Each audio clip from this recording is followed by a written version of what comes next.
Let's bring in the co-authors of Let Trump Be Trump, the inside story of his rise to the presidency, David Bossie and Corey Lewandowski. Join me now. Good to see you guys. First, what do you think of Al Franken resigning? First to you, Corey.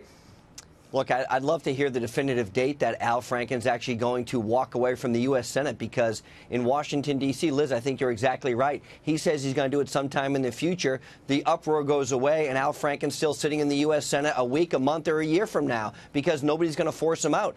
More than 75% of his own Democratic caucus has asked for him to resign. He's made a statement. Let's get the definitive date when he's going to leave. You know, David, the Republicans now have a Roy Moore problem. The Democrats, David, are trying to rebrand themselves as a party above moral reproach.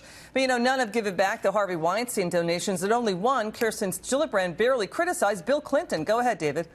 Yeah, you know, I think that we're going to have this conversation continuously over the next coming weeks and months. I think that when Alabama voters decide next week, then the Senate will get to decide if they want to take action through the Ethics Committee on then Senator Moore if he's elected. So we'll see. Look, this is not going away. It's not a conversation that should go away. The members of the media, members of the political class, need to be held to account. And whether you're in Hollywood, New York, Washington, I'm glad that this conversation's happening. Especially with that slush fund paying off sexual harassment cases and more. Let's get back to Franken. Corey, Al Franken saying while in office he has not used his power against women. Let's roll tape. You know, an important part of the conversation we've been having the last few months has been about how men abuse their power and privilege to hurt women. I am proud that during my time in the Senate, I have used my power to be a champion of women. I know there's been a very different picture of me painted over the last few weeks, but I know who I really am.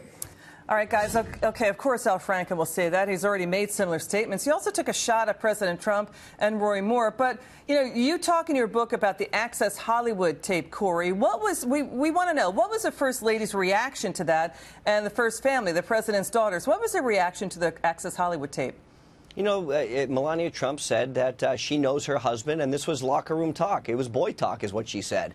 And she stood by her husband. She was very clear. And the president has said that he never did those things, which is very different than what Senator Franken has said. Senator Franken has now admitted that he has done some of the things he's been accused of. Some of those women have come forward and said that he did this while he was a United States Senator. We have a picture of him groping a woman's breast while she's asleep on a airplane. Look, where I come from, there is something called street justice. If you were to do that where I come from, there would be a very different resolution than potentially going to the Senate Ethics Committee to determine if this was right or wrong. It is uncalled for, it's egregious, and Senator Franken should step down immediately and not some arbitrary date in the future where he hasn't told us when he's going to leave. David, speak to about the 16 women who have accused President Trump of misconduct. Go ahead. Well, it is exactly what Corey said, which is one is locker room talk. One is, guys talking amongst themselves, whether you like it or not. We all know it happens, and that's what the president acknowledged.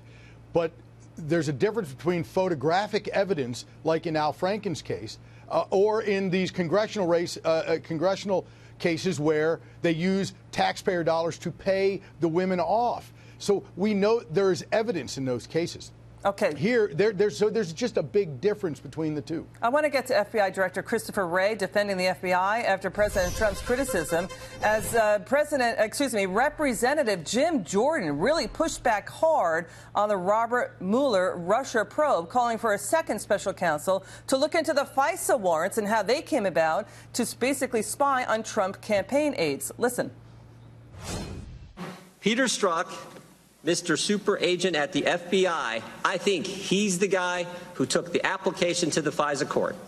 And if that happened, think if this happened, if you had the FBI working with a campaign, the Democrats' campaign, taking opposition research, dressing it all up and turning it into an intelligence document and taking it to the FISA court so they could spy on the other campaign, if that happened, that is as wrong as it gets. All right, you guys were in the campaign. Tell us what was going on behind the scenes of the campaign. Did you, Corey, did you know anybody or anyone else connected to the Trump campaign who was working with the Russians to hack Hillary Clinton's campaign?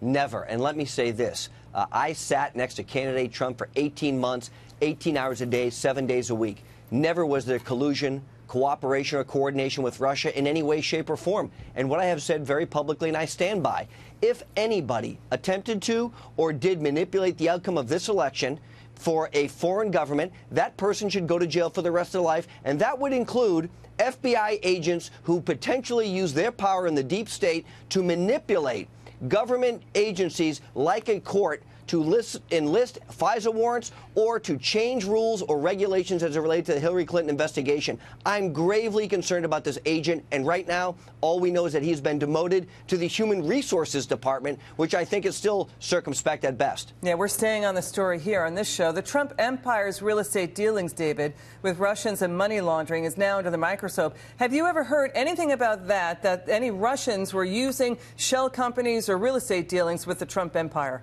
You know, we got these questions about our book, why we didn't talk about Russia in the book. And the reality is because there was nothing to it.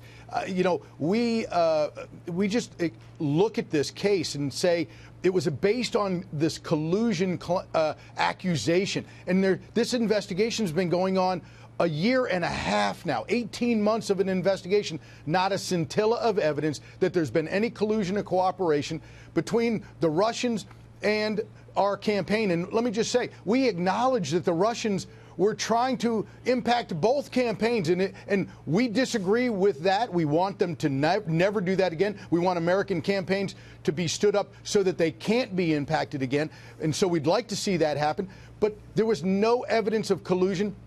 And that's why this case really has gone nowhere except Paul Manafort and Rick Gates in what they did 10 years before joining the campaign, and Mike Flynn and Papadopoulos about a lie they told to the FBI. Again, nothing to do with collusion of the Trump campaign. Okay. Though.